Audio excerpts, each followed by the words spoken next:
Taurus, आपका attitude कैसा रहेगा नवंबर के मंथ में, और मानसिक रूप से किन चीज़ों से आप लोग गुजर रहे हैं, क्या सोच विचार चल रहे हैं, आज उसी की प्रिडिक्शन करने वाले हैं। तो चलिए दोस्तों, कार्ड रीडिंग शुरू करते हैं। टॉरस, वृषभ राशि वाले जितने भी लोग हैं, 4 ऑफ सॉर्ड्स का कंडीशन है यहाँ पे। तो नवंबर के मंथ में देखिए, ऊपरी तौर पे सब कुछ सही है, कंफर्टेबल है, जो नीड्स हैं आपकी लाइफ की वो सब पूरी भी हो रही है, लेकिन मानसिक रूप से थोड़ा सा नेगेटिवनेस यहाँ पे मुझे दिखाई दे रहा है। आप लोग अपने आप को ज़्यादा परेशान कर सकते हैं, अनरेस्टलेस महसूस कर सकते हैं, बहुत ज़्यादा आप डीप डाउन डाउन फील कर सकते हैं अपने आप को, क्योंकि ये कार्ड हमें ये भी बताता है कि आपको हीलिंग की ज़रूरत है। मानसिक तौर पे बहुत ज़्यादा चीज़ों को संभालना और संभालते संभालते ड्रेन्ड हो जाना। देखिए, आपको ये समझने की ज़रूरत है कि कुछ चीज़ें लाइफ में हमारे हाथ में नहीं होती है, हमें ऊपर वाले पे या यूनिवर्स पे छोड़ना पड़ता है। कर्मा जो है वो आप करें ज़रूर, उसमें कोई कमी ना छोड़ें, लेकिन आप अगर सारी चीज़ें अपने हाथ में ले लेते हैं कि नहीं मैं तो करके ही छोड़ूंगा या छोड़ूंगी, या मैं कर सकता हूँ और कोई नहीं कर सकता, तो इस एटीट्यूड से थोड़ा सा बाहर निकलिए, क्योंकि जहाँ पे आप नहीं कर पाते हैं तो वो नेगेटिवनेस आपके ऊपर हावी हो जाती है।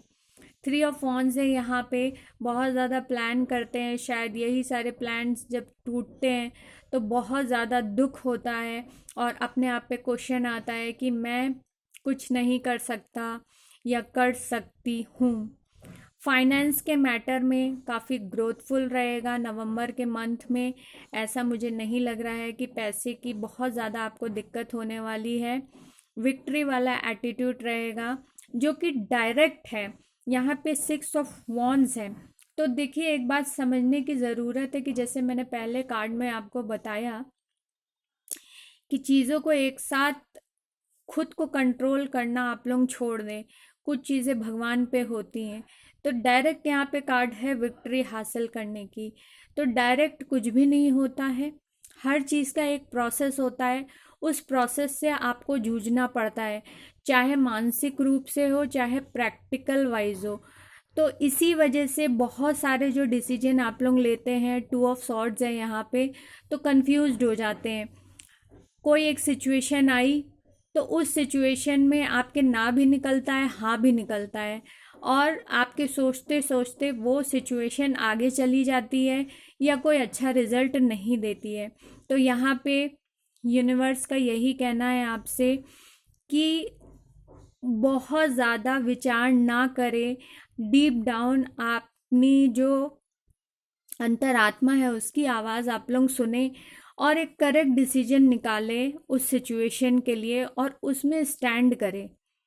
चाहे जैसी भी आंसर निकल रहा हो उस पे आप लोग स्टैंड करके चलें, ताकि आपको इस बात पे कॉन्फिडेंस आ जाएगा कि आपने जो भी डिसाइड किया अपनी लाइफ के लिए, चाहे अच्छा हो चाहे बुरा हो, लेकिन वो उस समय के लिए सही था। तो कॉन्फ्लिक्शन ऑफ माइंड भी यहाँ पे दिखाता है। 2 ऑफ कॉइन्स है यहाँ पे। तो ऐसी कोई सिचुएशन में आप लोग नवंबर के मंथ में पढ़ सकते हैं जहाँ पे आप जगलिंग कर रहे हैं 2 सिचुएशन में। फैमिली हो सकती है या फिर आपका कैरियर हो सकता है।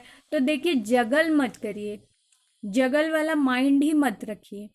जो भी आपको ऊपर वाले ने दिया है संभालने के लिए, चाहे फैमिली वाइज हो कैरियर वाइज हो, उसमें आप अपना कर्म करें पूरी तरीके से। आप इन विचारों में नहीं उलझें कि मैं जगल कर रहा हूँ, मैं घर भी संभाल रहा हूँ, मैं कैरियर भी संभाल रहा हूँ, या मैं पढ़ाई भी संभाल रहा हूँ। तो ऐसे विचारों के साथ मत चलिए। उल्टा ये विचार आप डाल सकते हैं अपने थॉट ऑफ माइंड में कि भगवान ने ये सब जितनी भी सहूलियत मुझे दी है लाइफ में, उसको मुझे प्रायोरिटी समझ के करनी ही करनी है, उसमें कोई दोहराह नहीं है। मैं कोई जगल नहीं कर रहा हूँ या कोई मुझसे ज़बरदस्ती नहीं करवा रहा है।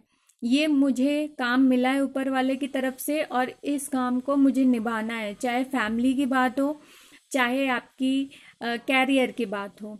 तो इससे क्या होगा कि आपकी मानसिक चीज़ों में बर्डन कम होगा, रिलीफमेंट होगा, और आप रिलीफ महसूस करके आगे बढ़ पाएंगे, और आगे विचार आपके आगे जा पाएंगे कि आपको क्या करना चाहिए, क्या नहीं करना चाहिए, और अच्छे तरीके से आप बेहतर तरीके से आगे चल पाएंगे।